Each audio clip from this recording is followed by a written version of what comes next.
তাকে তার গুরুত্বপূর্ণ মন্তব্য ও মতামত আমাদের মাঝে তুলে ধরার জন্য অনুরোধ করছি।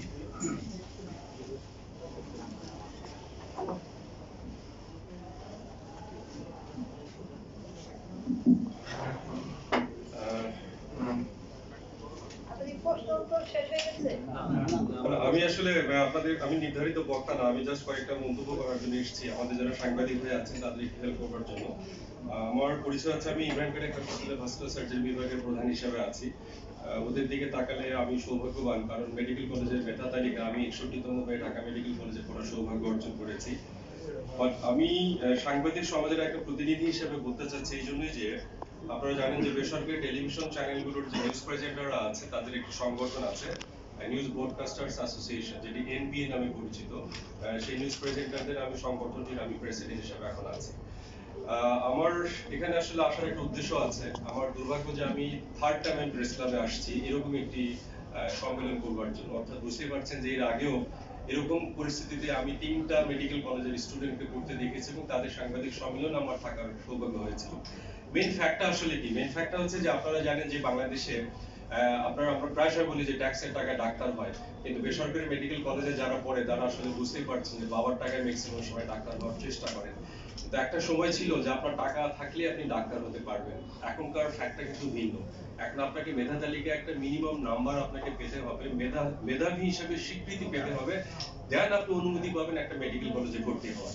আবার মেডিকেল কলেজগুলোর গ্রেড আছে, আপনি চাইলে যে কোনো একটা মেডিকেল কলেজে ভর্তি হতে পারবেন না, কারণ হলো যে গ্রেড অনুযায়ী মেডিকেল কলেজগুলো ভর্তির ক্ষেত্রে কিছুটা টাকার হেরফের থাকে।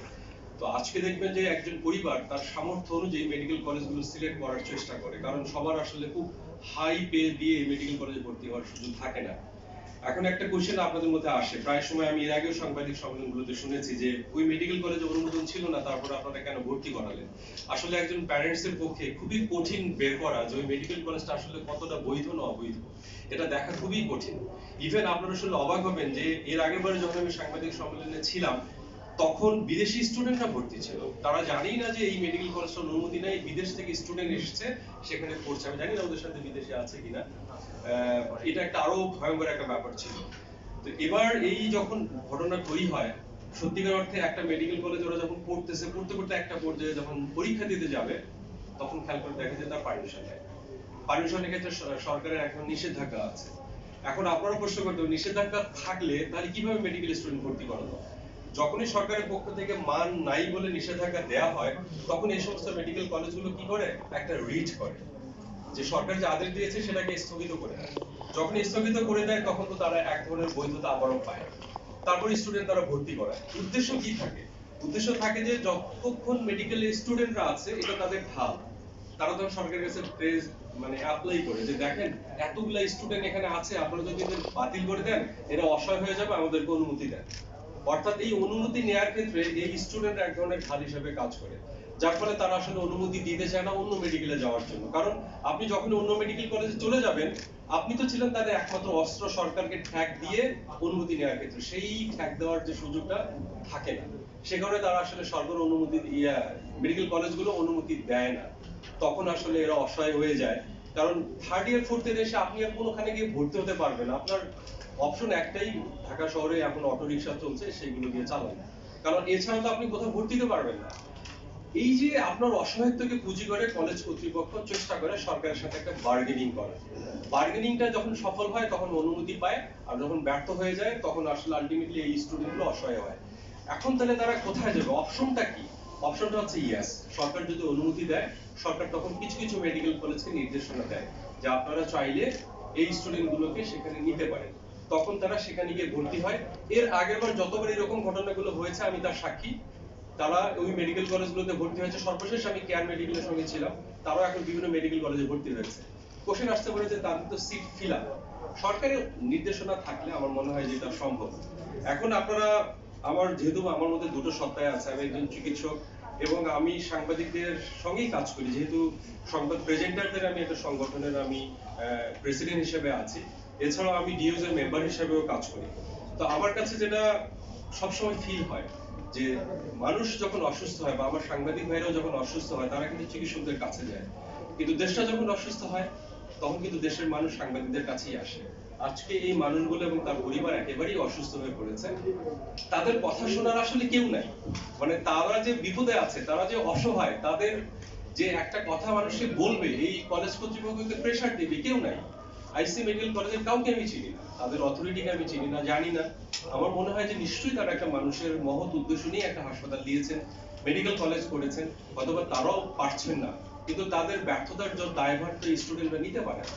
সেজন্য আসলে সাংবাদিকদের কাছে, আমাদের প্রিয় সাংবাদিক ভাই যারা আছে, যারা দেশে বিবেক, তাদের কাছে এসেছেন এই জন্যই যে আমরা এখানে যাদেরকে দেখছি এরা অসুস্থ, ওদের কথাগুলো যদি আপনারা দেশের মানুষের কাছে পৌঁছান, এটা তাদের জন্য একটা অ্যাচিভমেন্ট হবে যে হ্যাঁ, কেউ আছে তাদের কথা শোনার জন্য। হয়তো আপনাদের কথাগুলো কলেজ কর্তৃপক্ষ শুধু না, সারা বাংলাদেশের কাছে যাবে, সরকারের কাছে যাবে। একটা সময় হতে এই মানুষগুলো অন্য একটা মেডিকেল কলেজে যাওয়ার সুযোগ পাবে। এর আগে যারা পেরেছিল, শুধুমাত্র আপনার লেখনী, আপনার ভিডিও বা আপনাদের একটি সংবাদের উপর ভিত্তি করে পেরেছিল। তাই আমি সাংবাদিক ভাইদের কাছে অনুরোধ করতে চাই, আজকে ওদের এই কথাগুলো সাধারণ মানুষের কাছে আপনারা প্লিজ পৌঁছে দিবেন। একই সঙ্গে যারা অথরিটি আছে, আপনারা জানেন যে একজন কার্ডিয়াক সার্জন, দেশের একজন কার্ডিয়াক সার্জন এখন ডিজি হেলথে আছেন, ডাক্তার সুমন নাজমুল ইসলাম। উনি খুবই আন্তরিক এই মেডিকেল কলেজগুলোর সমস্যার সমাধানের ব্যাপারে।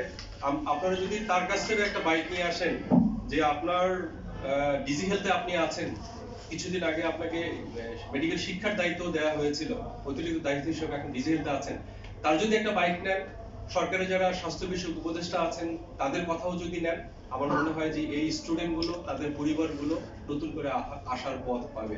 সাংবাদিকদের সাথে আমাদের ডাক্তারদের সম্পর্ক যাই হোক না কেন, ডাক্তাররা অসহায় হলে তাদের কথাগুলো শোনানোর জন্য কিন্তু সাংবাদিকদের কাছেই আসে।